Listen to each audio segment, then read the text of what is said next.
وقفة ومسيرة احتجاجية هنا وسط العاصمة البنغلاديشية دكا هي الثانية خلال هذا الأسبوع. ব্যাপারটা একদিক থেকে ভয়ঙ্কর আর একদিক থেকে মজারও বটে। ভয়ঙ্কর এই অর্থে যে রাষ্ট্রের ভিতরে এই ধরনের কর্মকাণ্ড ভয়ঙ্কর একটা বার্তা দেয়। এটা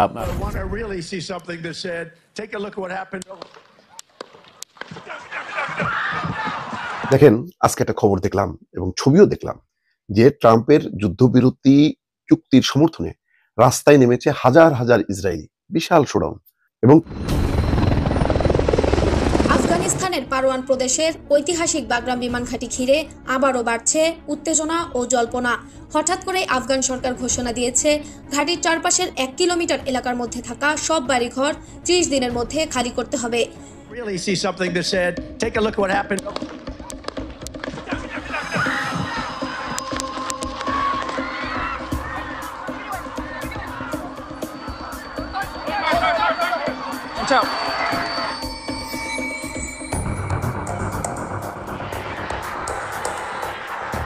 রাশিয়া এবং ইরান পরস্পরের প্রতিরক্ষা, সার্বভৌমত্ব এবং এক দেশের ভূমি ব্যবহার করে অন্য দেশের উপরে, মানে ইরানের ভূমি ব্যবহার করে কখনো রাশিয়া অথবা রাশিয়ার ভূমি ব্যবহার করে কখনো ইরানে কেউ অভিযান চালাতে পারবে না এবং অন্য দেশকেও এটা দিবে না।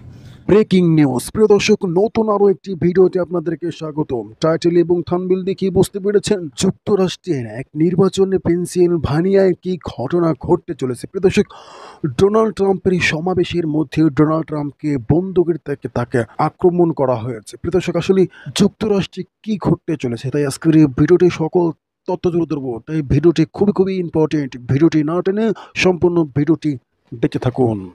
Estas son las imágenes y el sonido del ataque en contra del expresidente Donald Trump. Fue durante un meeting en Butler, Pensilvania. Trump llevaba apenas unos 10 minutos en el escenario hablando a sus seguidores sobre inmigración cuando se escucharon esas detonaciones.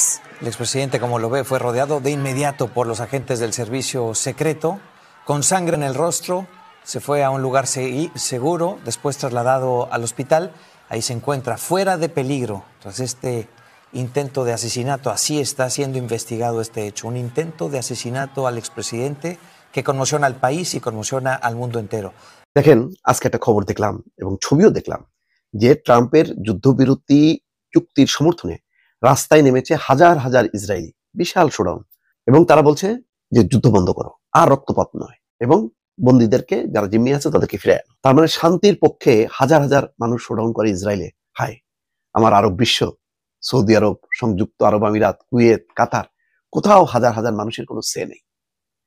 এইসব আরব জনগোষ্ঠী যদি নামতো তাহলে ওই সরকারগুলো মানে চাপ অনুভব করতো এবং তারা ইসরায়েলের বিরুদ্ধে পদক্ষেপ নিত। কিন্তু দেখেন, ইসরায়েল এত আমরা নিন্দা করি, কিন্তু সেখানেও গণতন্ত্র আছে, আরব বিশ্বে গণতন্ত্র নেই। এর ফলে কি মুসলমানদের কোনো লাভ হচ্ছে? না, বরং গাজায় মুসলমানদের রক্ত ঝরছে, সেই রক্ত একেবারে পুরো গাজা মানে সয়লাভ হয়ে গেছে। এই হচ্ছে, কি বলবো, মানে আমরা আরব বিশ্ব, আমরাই মুসলমানদের শত্রু। ইরানকে আপনার ধরেন সুরক্ষা দিতে কোথাও না কোথাও রাশিয়া এখন তাদের যে মেশিনারিজ গুলো আছে সেগুলো ইরানে ট্রান্সফার করতেছে।